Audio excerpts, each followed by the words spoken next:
अस्सलाम वालेकुम व्यूअर्स, उम्मीद है आप सब खैरियत से होंगे और बहुत मज़े में होंगे। हम बात करेंगे मोहब्बत तुझे अलविदा की एपिसोड 16 के बारे में, जिसमें अब शहान की सरदर्दी शुरू हो गई है। क्योंकि एक तरफ तो उल्फत ने उसके नाक में दम किया हुआ है और दूसरी तरफ वो ये महसूस करता है कि वो शफ़क़ के साथ भी ज़्यादती कर रहा है और उल्फत भी उसके साथ ज़्यादती करती है। उल्फत जो कि अमीरत के चक्करों में पड़ी हुई है, योगा भी करती है, अचानक नूरी आकर उसके सर पर बम फोड़ देती है कि नीचे तो क़यामत टूट पड़ी है।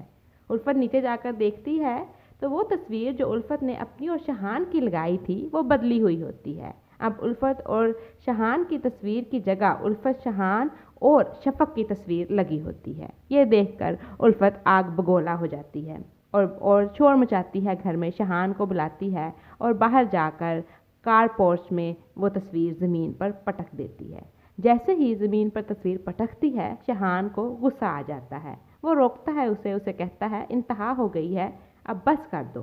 तो उल्फत कहती है कि तुमने तो देखा ही नहीं इंतहा किसे कहते हैं, और ये कहकर वो तीली लगाकर तस्वीर को आग लगा देती है। जैसे ही तस्वीर को आग लगती है, शहान को भी आग लग जाती है। वो एक थप्पड़ उल्फत को रसीद कर देता है। थप्पड़ खाकर एक मोहब्बत भरे शोहर से, जिससे हमेशा उसको मोहब्बत मिली, थप्पड़ खाकर उल्फत के तन बदन में भी आग लग जाती है। व्यूअर्स, इस एपिसोड में तो हर जगह आग आग आग ही थी। खैर, उल्फत ये महसूस करती है कि ये सब शफ़क़ का किया धरा है, क्योंकि वो शहान को पटिया पढ़ाती है और उसे सिखाती है उल्फत के खिलाफ।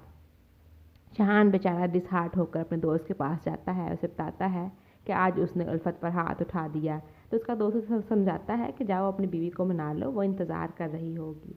शहान बड़े अच्छे मूड में घर जाता है, लेकिन उसे क्या पता कि घर में तो एक और ही ड्रामा चल रहा है। बेचारी शफ़क़ उल्फत को आकर अपनी बेगुनाही का सबूत देने ही लगती है, तो उल्फत उसको खरी खरी सुनाती है। उसे कहती है कि मैंने गलती की तुम्हें अपने घर में रख कर, मैंने गलती की तुम्हारी शादी अपने शोहर से करके, तुम तो इस काबिल ही नहीं हो। वहीं शफ़क़ का बाग भी आन टपकता है अपनी बेटी से मिलने के लिए। जैसे ही वो अंदर एंटर होता है, वो देखता है कि उसकी सोतन यानी उल्फत तो शफ़क़ को धक्के देकर घर से बाहर निकाल रही है। ये देखकर बेचारा बड़ा दुखी होता है और शहान को कहता है कि उसे दुख हुआ, क्योंकि तुमने तो वादा किया था कि तुम शफ़क़ को हमेशा खुश रखोगे। शहान जो कि उल्फत को बनाने आया होता है, ये सारा सीन देखकर उसका दिमाग दोबारा ख़राब हो जाता है और उसका पारा हाई हो जाता है। वो उल्फत को बुलाता है, कहता है कि तुम्हें माफ़ी मांगनी होगी शफ़क़ के बाप से जो तुमने हरकत आज की। लेकिन उल्फत अपनी डटाई पर अड़ी रहती है। वो अकड़ कर कहती है कि ऐसा कभी नहीं हो सकता, क्योंकि तुम तो चाहते ही ये हो कि मैं इस घर से दफ़ा हो जाऊं और तुम और शफ़क़ खुशियां मनाओ। गुस्से में आकर शहान उल्फत को तलाक तलाक कहने ही लगता है कि उल्फत की खाला यानी शहान की माँ नीचे गिर जाती है। फिर उसे हार्ट अटैक हो जाता है और वो हॉस्पिटल पहुंच जाती है।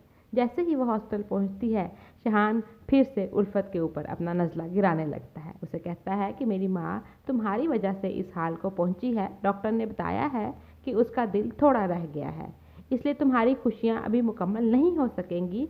अगली दफ़ा उसे एक ही दफ़ा मौत के मुंह में धकेल देना, ताकि तुम आराम से अपनी खुशियाँ मना सको।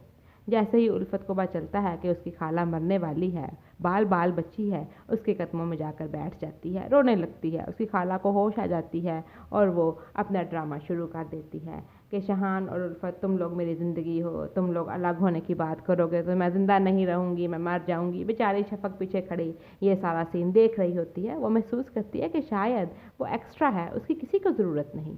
वैसे मुझे लगता है कि अगर शफ़क़ की वो वाली एपिसोड जिसमें शफ़क़ एक स्ट्रिक्ट बॉस की तरह एंटर हुई थी, अगर वो बॉसी लुक और बॉसी बिहेवियर इसका रहता तो आज उसे ये दिन देखना ना पड़ता। व्यूअर्स, आपका इस बारे में क्या ख्याल है? कमेंट सेक्शन में ज़रूर बताइएगा।